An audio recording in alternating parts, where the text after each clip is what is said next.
विचार विमर्श करने वाले हैं। तो दोस्तों कहा गया कि बाइनोमियल थ्योरम बाइनोमियल थ्योरम द्विपद प्रमेय पढ़ने से पहले इनके नियमावली को समझाने के लिए एक वैज्ञानिक थे जिनका नाम था पास्कल नामक वैज्ञानिक थे। कौन से वैज्ञानिक थे दोस्तों? पास्कल नामक वैज्ञानिक थे। उन वैज्ञानिकों ने क्या किया कि भाई एक नियम दिया जिसके आधार पर किसी भी पदों की घातों के रूप में हल कर सकते हैं।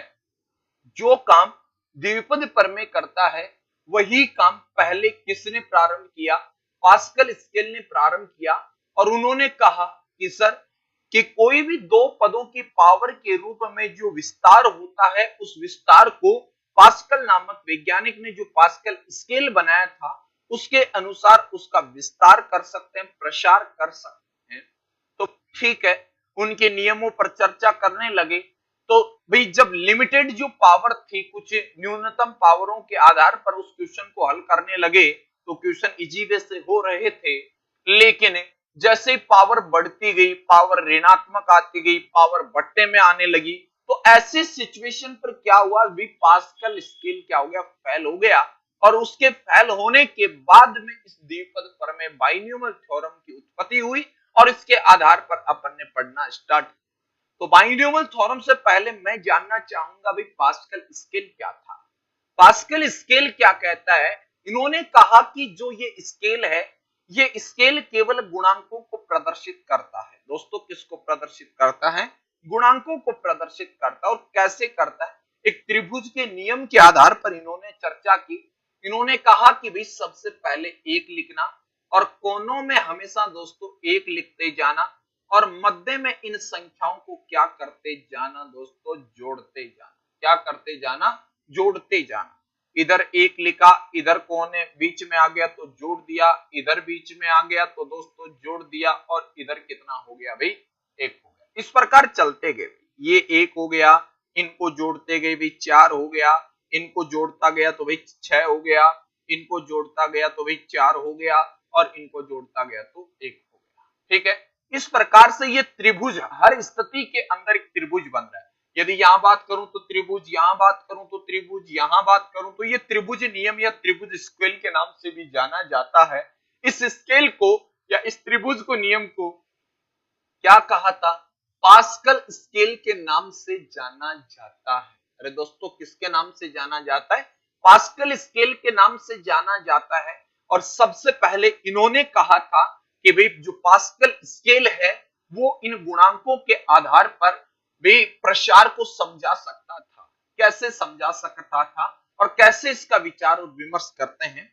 सबसे पहले यह कहा गया कि दोस्तों किसी भी संख्या की पावर दो पदों की घातों के रूप में लिखे गए मान की विस्तारित रूप को ही द्विपद प्रमेय के रूप में विस्तार किया जाता है। उसी को पास्कल स्केल ने यह कहा कि दोस्तों किसी भी संख्या की घात यदि 0 होती है तो उसका मान कितना होता है? हमेशा 1 होता है, चाहे कैसी भी संख्या क्यों ना हो। वास्तविक संख्या, परिमेय संख्या, अपरिमेय संख्या, भाज्य संख्या, अभाज्य संख्या, ऋणात्मक संख्या, धनात्मक संख्या, कैसी भी संख्या क्यों ना हो, यदि उसकी पावर दोस्तों यदि 0 होती है, मान हमेशा कितना होता है? 1। दोस्तों ये जो आपका स्केल है, ये स्केल भाई केवल गुणांकों को प्रदर्शित करता है। किसको? गुणांकों को प्रदर्शित करता है। अरे भाई किसको प्रदर्शित करता है? गुणांकों को प्रदर्शित करता है। ठीक है, बाकी चर और अचर मानों के साथ किस प्रकार से वैल्यू बढ़ती है वही बात पास्कल स्केल कहता है और वही बात बाइनोमियल थ्योरम कहता है। ठीक है, लेकिन कुछ क्वेश्चन ऐसे होते हैं जिनको अगर ये याद हो जाएंगे तो अपने को बाइनोमियल थ्योरम का यूजेज करना जरूरी नहीं है। ठीक है, तो भाई सबसे पहले तो मैंने पढ़ लिया। दूसरी बात तो भाई एक आ गया और यहां पर भी मैंने एक लिखा। दूसरी बात मैं ये जानना चाहूंगा कि भाई a प्लस बी की पावर 1 बराबर क्या होता है। दोस्तों आप ये जानते हो कि किसी भी संख्या की पावर यदि 1 होती है तो उसका मान हमेशा कितना होता है दोस्तों? वही मान, मतलब वही मान हो जाता है। तो a प्लस बी की पावर 1 बराबर क्या हो गया? a plus b. ठीक है, ऐसे सिचुएशन में भाई ए के गुणा में कुछ नहीं तो एक है, बी के गुणा में कुछ नहीं तो एक है, इसलिए कॉफिशिएंट ऑफ ए मतलब ए का गुणांक है वो क्या होगा, एक होगा। कॉफिशिएंट ऑफ बी, बी का गुणांक भी क्या है भाई, एक है। इसी प्रकार ये इन फॉर्मूलों के किनको प्रदर्शित करता है दोस्तों, गुणांकों को प्रदर्शित करता है। ठीक है, अब आगे चर्चा करता हूं, देखना। चलो भाई यहां तक तो कोई दिक्कत नहीं है। अब मैं अगले फॉर्मूले के बारे में चर्चा करना चाहूंगा, ए प्लस बी का होल स्क्वायर कैसे गुणांक को प्रदर्शित किया जाता है, इस बात को समझना। ठीक है भाई, तो देखना कैसे गुणांक को प्रदर्शित करते हैं। सबसे पहले गुणांक एक है, तो इस एक की स्थिति के अंदर दिए गए प्रसार की अधिकतम पावर जो यहां लिखी है वो लिखना है। दिए गए संख्या की अधिकतम पावर लिखनी होती है, जो यहां पर 2 लिखी है उसी 2 को लिखा जाता है। समझ में? बिल्कुल जी। सरिता वीचर जी गुड आफ्टरनून मैडम आपको। सुनीता भीचर जी गुड आफ्टरनून मैडम, बहुत बहुत धन्यवाद। तो देखिएगा भाई, तो यहां पर क्या हुआ, a प्लस बी का होल स्क्वायर मतलब क्या हुआ, सबसे पहले a स्क्वायर करना है, कर लिया। इस एक के गुणांक के बाद में दोस्तों क्या आया, 2 आया, प्लस 2 लिख दो। अब दूसरे पद से देखना, ये एक की जो घात थी ये तो एक एक कम होती जाएगी। पहले एक अधिकतम घात कितनी थी दोस्तों, 2 थी, अब एक कम होकर 1 हो गई, और दूसरे पद से ये दूसरा पद मतलब बी भी स्टार्ट हो जाता है, तो 2ab हो गया। उसके बाद प्लस अगला गुणांक 1, ठीक है, और अगले गुणांक में भाई देखना a की पावर 1 और कम होगी तो कितनी होगी, 0, और किसी भी संख्या की पावर 0 उसका मतलब उसकी वैल्यू कितनी होती है दोस्तों, 1 होती है, और b की पावर बढ़ती जाएगी, यहाँ 0 थी, यहाँ 1 थी, और यहाँ बढ़कर कितनी हो गई, 2 हो गई। कहने का मतलब ये हुआ कि a प्लस बी का जो होल स्क्वायर होता है ना दोस्तों, वो क्या होता है, a square plus 2ab plus b square. अरे यूं समझो, देखो क्या होता है जनरली, यदि मैं बात करूं, आप घर में यदि अकेले होते हो, आप घर में क्या होता है दोस्तों, अकेले होते हो तो घर में आपकी चलती है, ठीक है ना, आपकी इज्जत होती है, चाहे वो इज्जत 0.0000001% ही क्यों ना हो, लेकिन आपके घर में इज्जत होती है। ठीक है, मतलब आप अकेले होते हो तो भाई घर में राजा होते हो, मतलब आपकी चलती है। लेकिन भाई घर वाले आपकी शादी कर देते हैं, क्या कर देते हैं, शादी कर देते हैं, मियाँ के पीछे पीछे बीवी आ जाती है, तो मियाँ बीवी जोड़ी बन जाती है, तो भाई घर में चलन है ना वो आधी आधी हो जाती है। घर में चलन होती है ना वो क्या हो जाती है, आधी आधी हो जाती है। ठीक है, बीवी आ जाए और कोई आप गलती करो, बीवी इतना ही कहना पड़ता है आपकी मम्मी मतलब आपकी बीवी की सासू माँ को कि मम्मी जी, इतने में भी माँ का तो दिल इतना ही होता है, छोटा सा पिघल जाता है, और वो बोलती है बोल बेटा, इतने में बेटे की जो चलन है ना वो 100% से घटकर कितनी प्रतिशत हो जाती है दोस्तों, 50% हो जाती है, मतलब 2 भागों में बट जाती है। और दोस्तों आपको पता है ना कि समाज में एक समय ऐसा आता है जिसके स्थान पर बी स्क्वायर का मतलब बी गुणा बी, मतलब बीबी की चलती है। किसकी चलती है दोस्तों, बीबी की चलती है। इंसान आदमी तो केवल अपनी महानता, पुरुष की महानता प्रदर्शित करने के लिए घर में उपस्थित होता है, बाकी चलती किसकी है, बी स्क्वायर बीबी की। तो ये जिंदगी के अनुसार फॉर्मूला बना हुआ है, ए प्लस बी का होल स्क्वायर क्या होता है भाई, ए प्लस बी का होल स्क्वायर, ए स्क्वायर प्लस 2ab प्लस का बी स्क्वायर। ठीक है दोस्तों, उसी के आधार पर मैं इस तीसरे फॉर्मूले पर चर्चा करता हूं आगे। ये सारे भाई पास्कल वैज्ञानिक ने बनाए थे। किसने बनाए थे, पास्कल नामक जो वैज्ञानिक थे ना, उन्होंने इन सारी चीजों के बारे में कहा था। अब देखना, अब ये बीबी वाला उन्होंने नहीं कहा था, ये मत सोच लेना कि सर पास्कल स्केल वाले थे, जो पास्कल नामक वैज्ञानिक थे उन्होंने भी बीबी के, उनके मध्य भी ऐसा ही कुछ हुआ था क्या, उनके बीच नहीं हुआ भाई। अब आगे क्या करना है, अगला जो मेरे पास ये गुणांक लिखे गए, कोएफिशिएंट लिखे गए भाई, ये किसके लिखे गए, 1 3 3 1। ठीक है, यहां पर कहने का मतलब बना मेरे पास भी a प्लस बी का होल क्यूब। किसका बना दोस्तों, a प्लस बी का होल क्यूब। मैं इधर लिख देता हूं भी a प्लस बी का होल क्यूब। ठीक है, ये लीजिएगा a प्लस बी का होल क्यूब। भाई क्या करना है, मुझे सबसे पहले पद की अधिकतम घात लिखनी है, और दोस्तों मैंने कितनी लिख दी, a की घात 3 लिख दी, प्लस लगाया। अगला जो मेरे पास दोस्तों गुणांक आया वो गुणांक 3 है, तो ये लीजिएगा 3।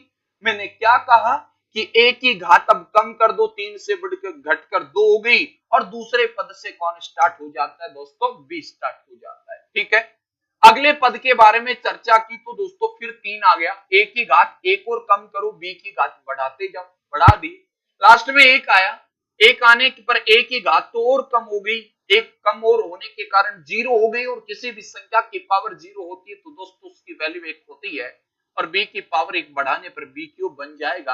अर्थात मेरे पास भी ये आइडेंटिटी बनी, ये फॉर्मूला बन चुका a प्लस बी का होल क्यूब।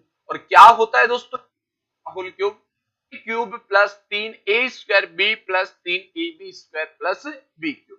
इस प्रकार दोस्तों ये जो फॉर्मूला है पास्कल नामक वैज्ञानिक ने जो दिया, उन्होंने कहा कि भाई ये जो फॉर्मूला है ये केवल गुणांक को प्रदर्शित करता है। बहुत अच्छी बात थी, लेकिन जब आगे इनके बारे में कहा कि पास्कल जी हमें एक बात बताइए, आपने a प्लस बी की पावर 0 को हल कर लिया, a प्लस बी की पावर 1 को हल कर लिया, a प्लस बी का होल स्क्वायर हल कर लिया, इस प्रकार आप हल करते गए और इस प्रकार बनाते गए। आप हमें ये बताओ कि a प्लस बी की पावर 100 को मान कैसे हल करोगे? मतलब ये 100 तक टेबल जाएगी तो भाई कहां तक फैलाओगे इस टेबल को? ठीक है, फिर कहा कि चलो सर हमें ये बताओ कि यहाँ पर 100 ना आकर 50,000 आ गया, पावर कितनी होगी? 50,000 होगी, तो ऐसी सिचुएशन में आप कैसे करोगे? तब पास्कल नामक वैज्ञानिक ने कहा कि भाई इतनी बड़ी संख्याओं के लिए ये फॉर्मूले की बस की बात नहीं है, हार गया भाई। हारा कौन? पास्कल वैज्ञानिक हारा, और पास्कल जी हारते ही अपने और दूसरे वैज्ञानिक आ बैठे जिन्होंने खोज कर डाली दोस्तों किसकी? द्विपद प्रमेय अर्थात बाइनोमियल थ्योरम की खोज कर डाली। और भाई बाइनोमियल थ्योरम की जो खोज हुई तब जाकर ऐसा लगा कि भाई अब चाहे किसी भी संख्या की पावर कितनी भी क्यों ना हो, चाहे धनात्मक हो, ऋणात्मक हो, भिन्न में हो, कितनी भी बड़ी कितनी भी छोटी पावर क्यों ना हो, सभी का विस्तारित रूप लिखा जा सकता है। दोस्तों सभी का क्या लिखा जा सकता है? विस्तारित रूप लिखा जा सकता है। तब जाकर बाइनोमियल थ्योरम को पढ़ा जाता है। ठीक है दोस्तों, तो अब अपन चर्चा कर रहे हैं दोस्तों यहां पर बाइनोमियल थ्योरम की। तो इसके बाइनोमियल थ्योरम की वास्तविक जो चर्चा कर रहे हैं वो अब कर रहे हैं। ये तो बाइनोमियल थ्योरम की उत्पत्ति होने से पहले की थी। तो दोस्तों मैं यही साथ में आपको हर एक चीज बताने की कोशिश करूंगा, फिर भी आपको किसी को समझ में ना आए तो भाई बिल्कुल पूछ सकते हो। और विगत भर्तियों जो एयरफोर्स के एग्जाम भर चुके हैं जो विद्यार्थी, उनको पता ही है कि जो आपकी फरवरी एग्जाम पोस्टपोन्ड हुई थी वो एग्जाम आगे है। ठीक है ना, शायद इस लास्ट वीक में आपको चालू करनी है। बिल्कुल जी, बबलू सिंह जी बहुत बहुत धन्यवाद सर आपको। तो भाई अब अपन जो चर्चा करेंगे ना वो द्विपद प्रमेय बाइनोमियल थ्योरम के बारे में करेंगे। तो भाई द्विपद प्रमेय बाइनोमियल थ्योरम की जो उत्पत्ति हुई उसके बारे में सबसे पहले इसका विस्तारित रूप देखा गया था। क्या देखा गया था? बहुत इजी से क्वेश्चन पूछे जाने वाले हैं, आप देखते रहिएगा भाई कैसे इजी से इजी क्वेश्चन बनता है। कि भाई जब द्विपद प्रमेय का विस्तार किया गया तो कहा गया कौन सा विस्तार द्विपद प्रमेय का होता है? तो मैंने लिखा कि x प्लस वाई की पावर n। दोस्तों क्या? x प्लस वाई की पावर n के जो विस्तारित रूप होता है उसको विस्तार करने का, उसका प्रसार करने के लिए जिन फॉर्मूले का प्रयोग किया जाता है वो है भाई द्विपद प्रसार, या इनके प्रसार को द्विपदों के प्रसार के नाम से जाना जाता है। ठीक है भाई, अब देखना भाई इसका विस्तार किया गया तो कहा गया n का मतलब क्या होता है? धनात्मक, ऋणात्मक, परिमेय, भिन्न सभी संख्या हो सकती है। दोस्तों जब इसका विस्तार किया गया तो कहा गया nc0 x की पावर 0 y की पावर n प्लस, ठीक है सॉरी, x की पावर n और y की पावर 0 प्लस nc1 x की पावर n माइनस 1 y की पावर 1 प्लस nc2 x की power n minus 2 into y की पावर 2 प्लस nc3 x की power n minus 3 into y की power 3। दोस्तों टिल चलता जाएगा ncn इंटू x की पावर 0 इंटू y की पावर n। भाई इस प्रसार को कहते हैं द्विपद प्रसार। इस प्रसार को क्या कहते हैं भाई? द्विपद प्रसार के नाम से इसको जाना जाता है। टोटल आर्मी, जी सर आपको भी राम राम भी।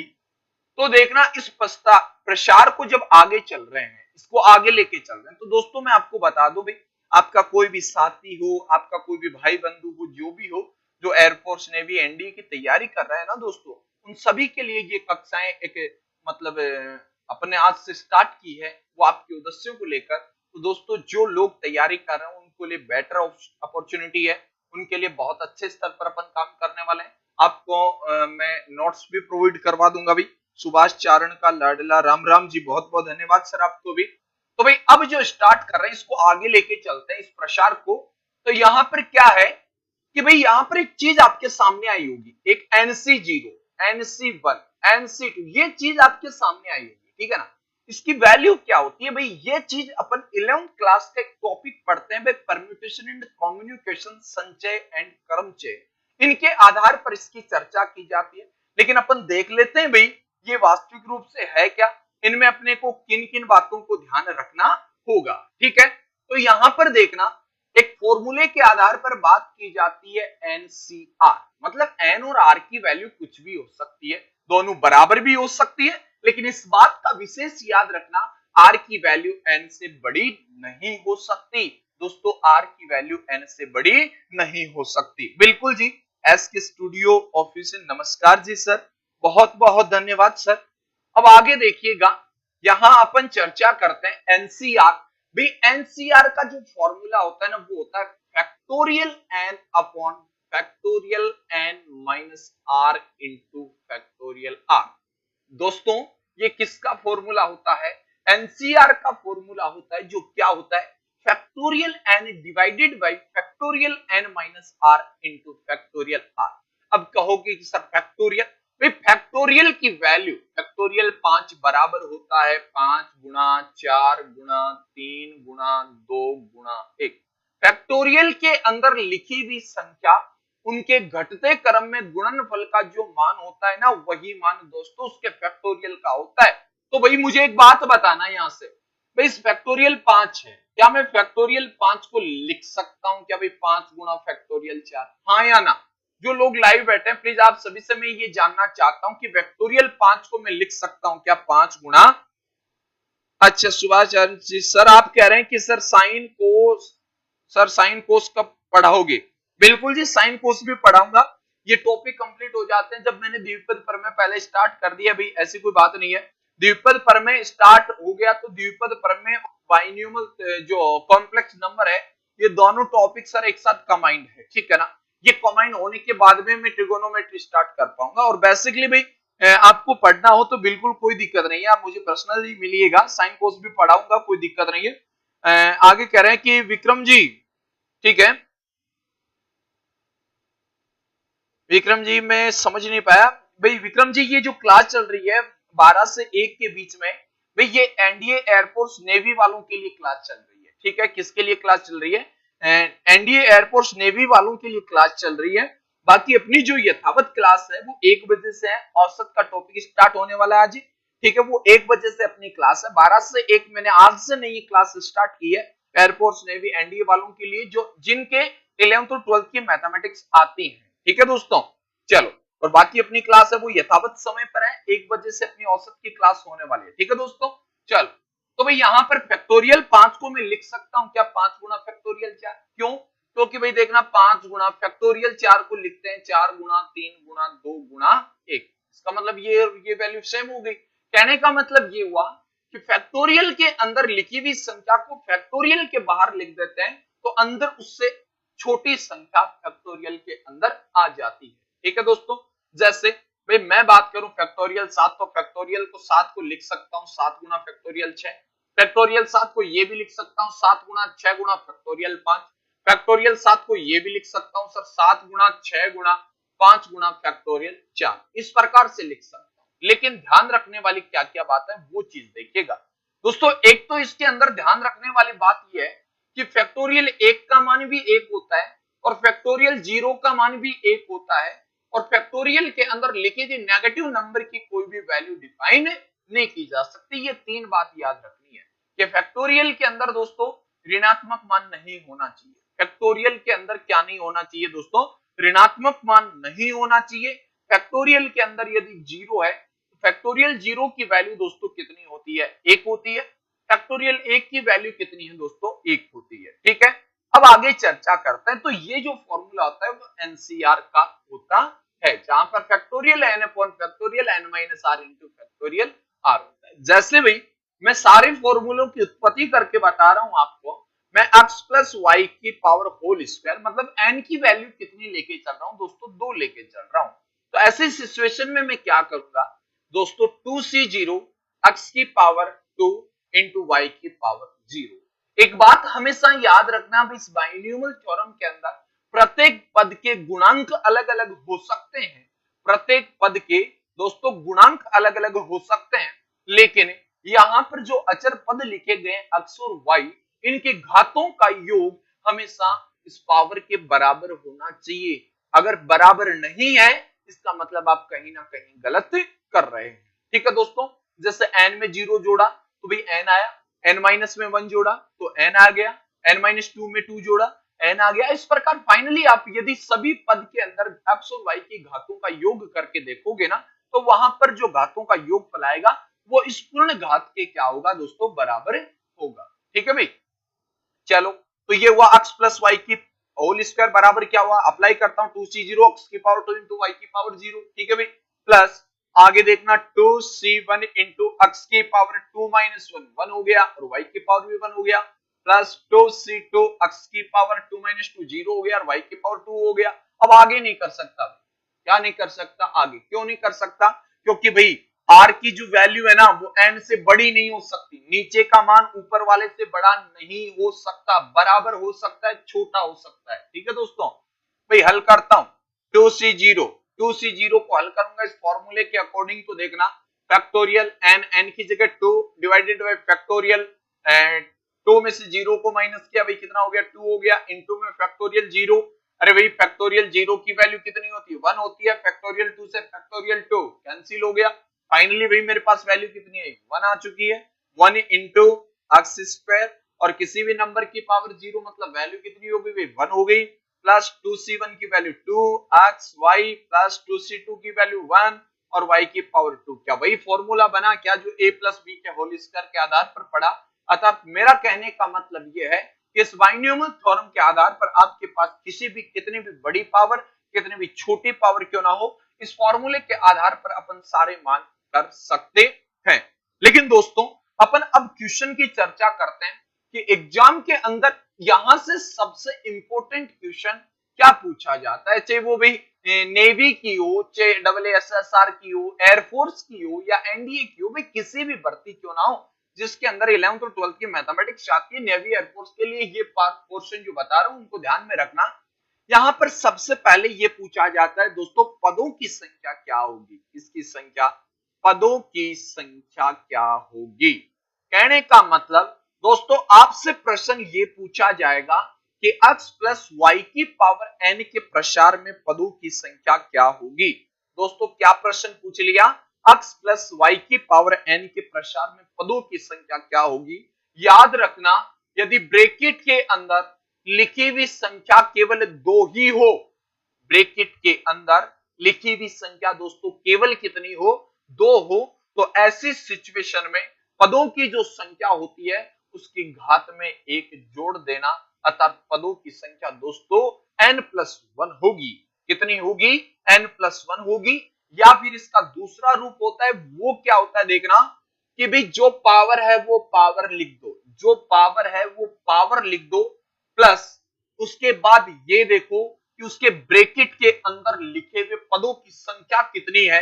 दोस्तों यहां पर पदों की संख्या 2 है, पदों की संख्या कितनी है दोस्तों, 2 है। जितने पद हैं उनमें से एक कम कर दो तो एक बच गया n+1 c1, जो यहां लिखा वही यहां लिखना है, n+1 c1 बराबर होता है n+1 के, इसलिए भी मेरा जो मान है वो मान हो गया पदों की संख्या किसके प्रसार में, भाई x प्लस वाई की पावर n के प्रसार में पदों की संख्या, तो दोस्तों वो कितनी हो जाएगी, n+1 हो जाएगी। कितनी हो जाएगी दोस्तों, n+1 हो जाएगी। जैसे भाई आपसे प्रश्न के आधार पर मैं पहले चर्चा कर लेता हूं क्या वास्तव में सही है क्या, ठीक है, और प्रश्न के आधार पर भी चर्चा कर लेता हूं। जैसे छोटा प्रश्न ले लेता हूं भाई, a प्लस बी के होल स्क्वायर के प्रसार में पदों की संख्या, किसकी संख्या भाई, पदों की संख्या होगी, पदों की संख्या होगी। अरे दोस्तों किसके प्रसार में पूछा, x प्लस ए प्लस बी की पावर 2 के प्रसार में पदों की संख्या। तो दोस्तों अपने फॉर्मूले के अकॉर्डिंग यदि बात करें तो भाई यहां पर पदों की संख्या होनी चाहिए वो 2 प्लस 1 बराबर 3 होनी चाहिए कि नहीं होनी चाहिए। भाई पदों की संख्या अपने इस फॉर्मूले के अकॉर्डिंग यदि मैं आपसे चर्चा करना चाहूं तो भाई एक्स ए प्लस बी की पावर एन के प्रसार में पदों की संख्या एन प्लस 1 थी, तो यहां पर भी एन के स्थान पर 2 दिया हुआ है, तो 2 में एक जोड़ दिया तो दोस्तों कितना हो गया, 3 हो गया। लेकिन यदि मैं इसका विस्तारित करके चेक कर लेता हूं भाई क्या सही लिखा है क्या, भाई आप ये जानते हैं, क्या जानते हैं, a प्लस बी का होल स्क्वायर का फॉर्मूला जानते हैं दोस्तों, क्या जानते हैं, a प्लस बी के होल स्क्वायर का फॉर्मूला जानते हैं। और क्या होता है भाई a प्लस बी का होल स्क्वायर, a स्क्वायर प्लस का 2ab और प्लस का दोस्तों b स्क्वायर, क्या a स्क्वायर प्लस का 2ab प्लस का b स्क्वायर। मैं नहीं बताऊंगा जी, राम राम जी। सर ये क्लास है, ये सर 11th और 12th के लिए एप्लीकेबल है, जो एयरफोर्स नेवी इंस के लिए लागू है सर, ठीक है, एयरफोर्स नेवी एनडीए वालों के लिए ये क्लास स्टार्ट है। और दोस्तों आपको बता देता हूं 10th लेवल की क्लास है, वो अपनी जस्ट अगली 1 बजे से क्लास स्टार्ट होने वाली है। तो भाई ये उन लोगों के लिए जो एयरफोर्स की तैयारी कर रहे हैं, नेवी की तैयारी कर रहे हैं, एनडीए की तैयारी कर रहे हैं, जिनके मतलब जिन एग्जाम के अंदर 11th और 12th की मैथमेटिक्स आती है, ठीक है दोस्तों। माही मैं नहीं बताऊंगा जी, जो भी है सर। बिल्कुल जी सर, आपकी आवाज बहुत तेज है सर, क्या कर सकता हूँ, भगवान की दी हुई आवाज है और वो आवाज इतनी तेज है तो उसका मेरे पास शायद कोई सॉल्यूशन नहीं है, फिर भी मैं कोशिश करूंगा थोड़ा धीरे बोलने की। आनंद सर का लाडला, राम राम जी सर, आपको भी बहुत बहुत धन्यवाद, इसी प्रकार लाडले बने रहो भी, आप लाडले हो तभी तो इतना सब कुछ है, ठीक है भाई। चलो तो अपन बात करते हैं a प्लस बी के होल स्क्वायर की। तो मैंने दोस्तों a प्लस बी का होल स्क्वायर किया है,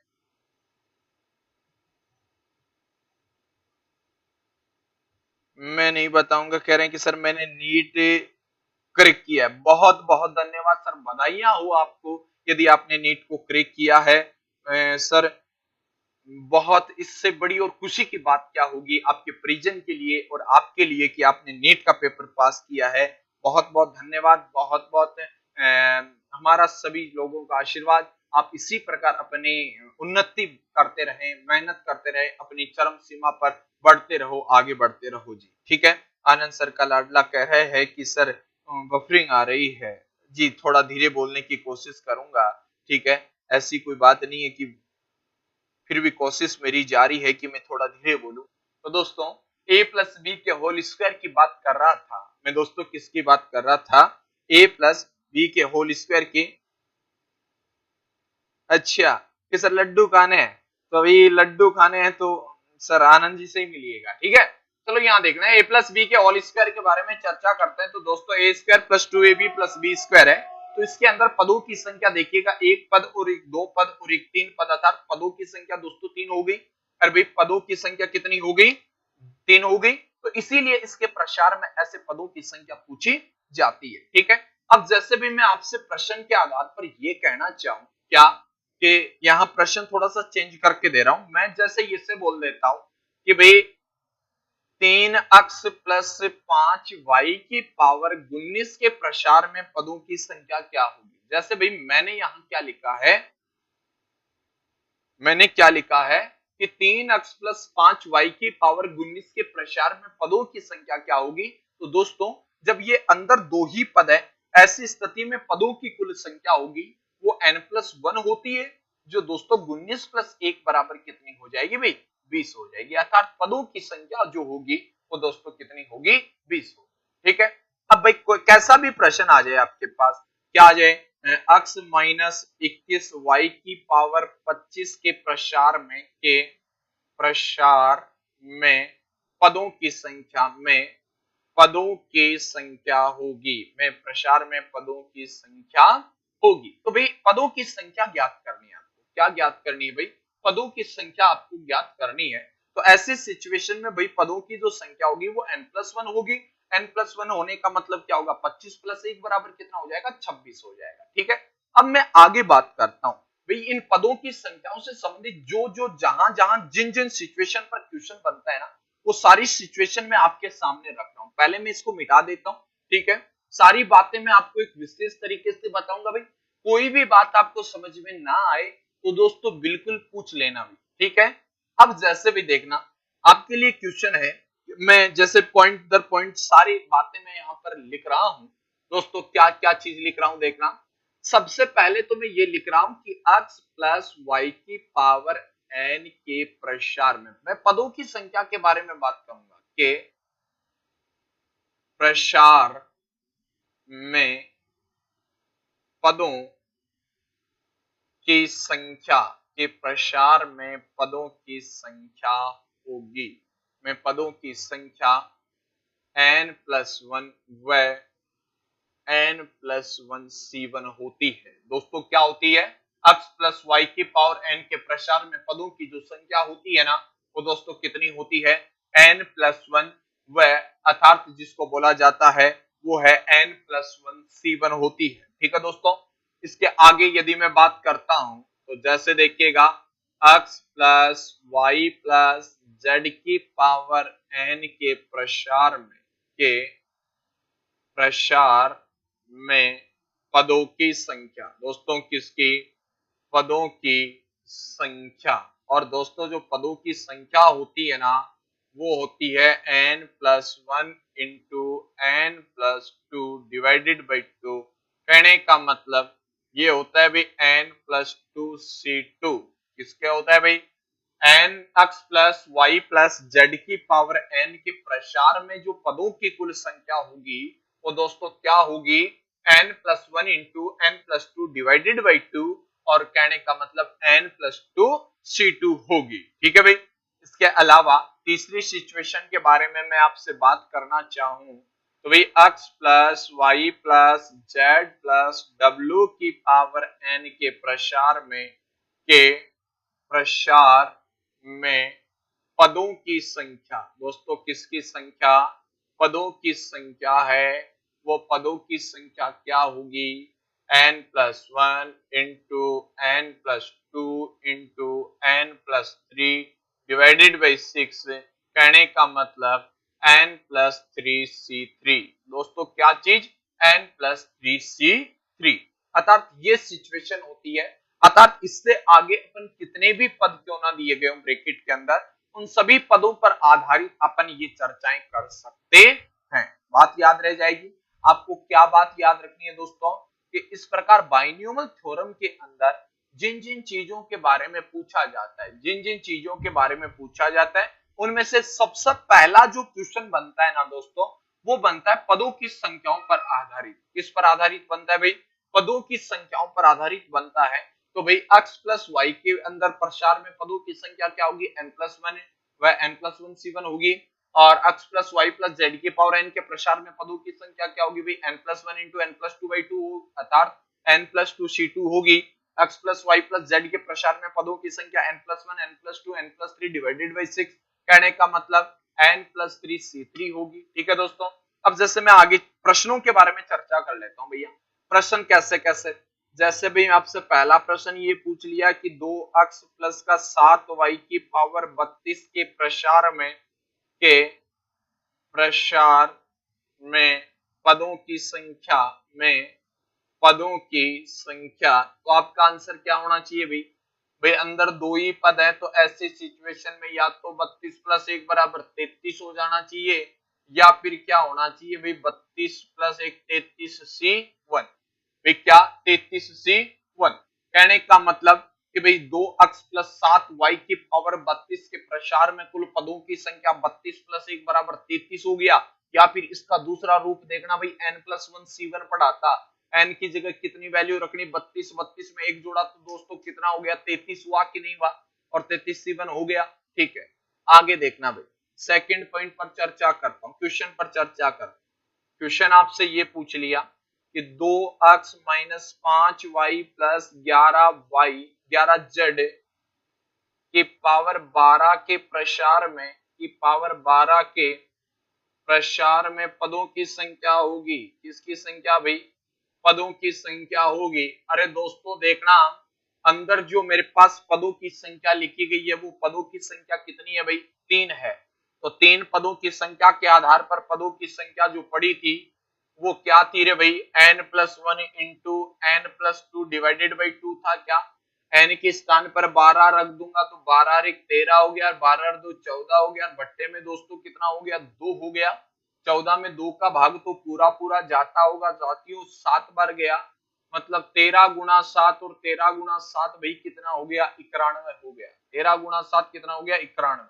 या तो ऑप्शन में आपको 91 मिल सकता है या फिर आपको n+2 C2, कहने का मतलब 12 2 14 C2 भी मिल सकता है। तो 14 C2 की वैल्यू भी कितनी होती है भाई? 91 होती है। वो डिपेंड करता है कि ऑप्शन में जो आपको दे रखा है क्वेश्चन का आंसर किस फॉर्मेट में दे रखा है। ठीक है दोस्तों। इसके अलावा तीसरा क्वेश्चन मैं आपके सामने यहाँ लेके आया हूँ। तीसरा क्वेश्चन यूं पूछ लिया कि x माइनस का 2y प्लस का 3z और प्लस 7w की पावर 8 के विस्तार